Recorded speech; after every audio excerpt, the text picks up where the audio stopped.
हरिओम।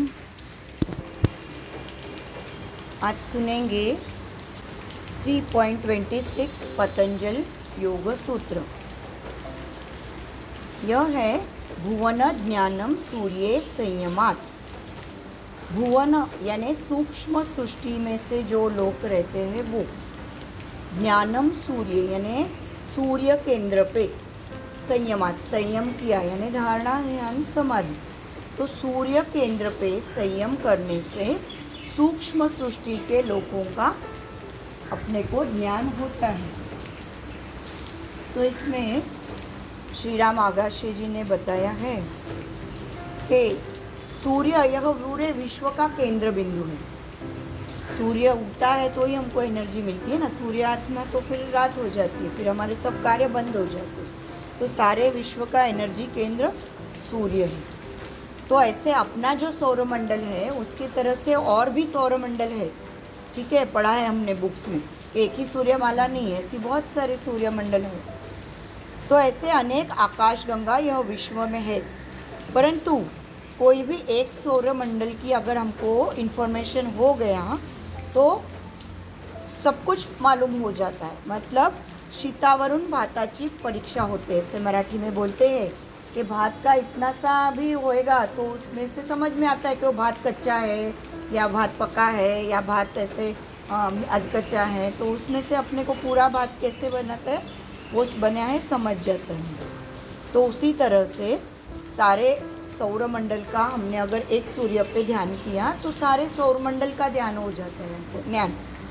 तो सूर्य आत्मा जगतस्त शिवश्च ऐसे ऋग्वेद में दिया हुआ है। तो जिस तरह आत्मज्ञान हुआ तो ब्रह्म का ज्ञान हुआ। हमारा खुद का जो हमारा ज्ञान हो जाता है आत्मा का, तो अब ऑटोमेटिक ब्रह्म ज्ञान हो जाता है। उसी तरह खाली सूर्य पे संयम करने से पूरे विश्व का ज्ञान हो जाता है। तो इसका कारण बताया है कि सूर्य यह विश्व का आत्मा ही है। हमारे शरीर के अंदर जो हमारा आत्मा है वैसे सूर्य पूरे विश्व का आत्मा है। तो सूर्य पे ध्यान करने से पूरे विश्व का ज्ञान और आत्मा का ध्यान करने से ब्रह्म ज्ञान होता है। तो ऐसा उन्होंने बताया है। कोपर्डेकर जी ने बताया है कि विश्व में जो भी भुवन है उनसे अपना संबंध सूर्य के माध्यम से ही होता है, क्योंकि सूर्य के जो आसपास घूमने वाली ग्रहमाला है उसमें पृथ्वी का समावेश है। हमारे पृथ्वी खुद के भोंती भी घूमती है और सूर्य के भोंती भी, ठीक है ना, ये सबको पता है हमको।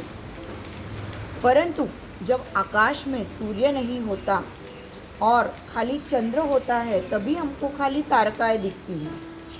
तो ये आगे वाले सूत्र में उन्होंने दिया है जो चंद्र का ध्यान करने से क्या होता है, तो वो आगे वाले सूत्र में देखेंगे। तो उन्होंने बताया है कि योगी ने अगर सूर्य पे संयम करने से योगी के विश्व के सर्व भुवनों का ज्ञान होता है। अभी स्वामी आनंद ऋषि जी ने बताया है कि सप्तलोक और पाताल ऐसा उनको अभिप्रेत है।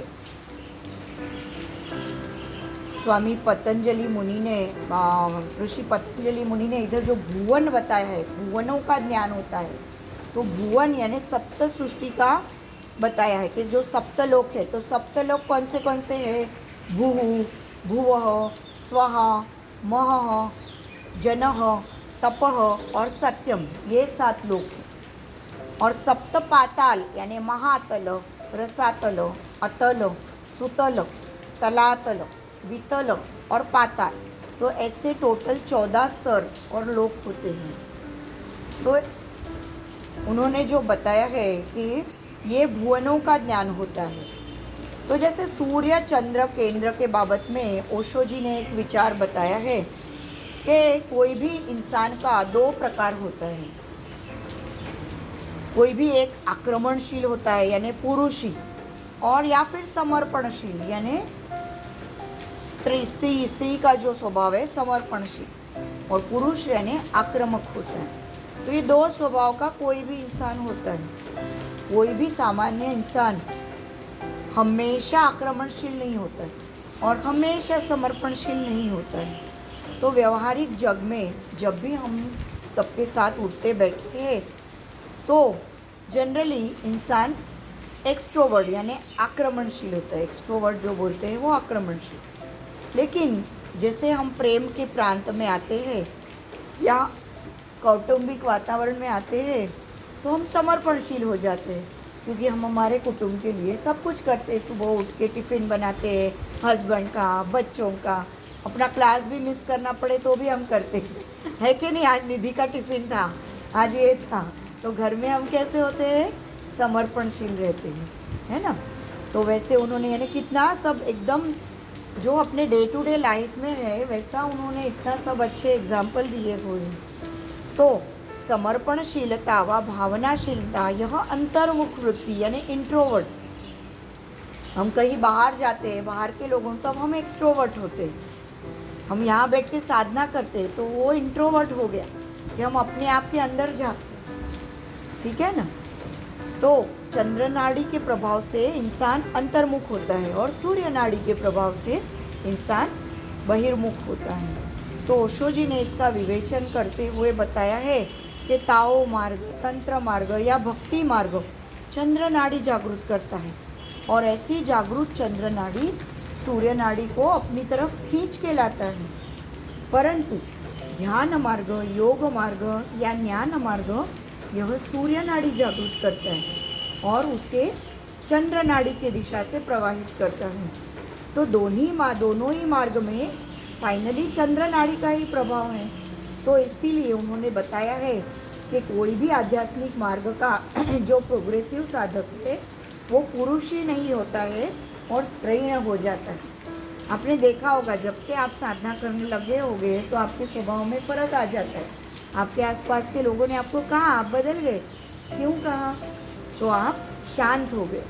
तो शांत होना ये स्त्री का स्वभाव होता है जनरली, कि मतलब वो सहन करती है तभी तो वो घर चलाती है, नहीं तो कितने लोगों को, सास ससुर, भाई बहन, देर, वो सबको भी वो संभाल के लेती है, पूरे घर को संभालती है, हस्बैंड, बच्चे।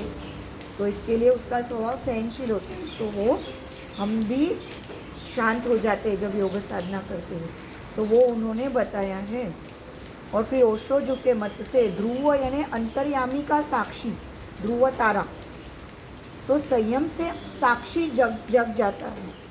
तो उसी की वजह से आंतरिक सूर्य और चंद्र का पूर्ण ज्ञान होता है।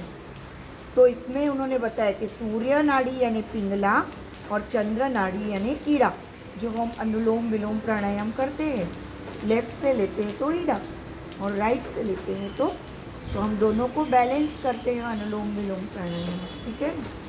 तो ध्रुव तार का जब अंदर का साक्षी जागरूक होता है तो इन अंतर्यामी सूर्य चंद्र की नाड़ियों की गति हमें समझ में आती है।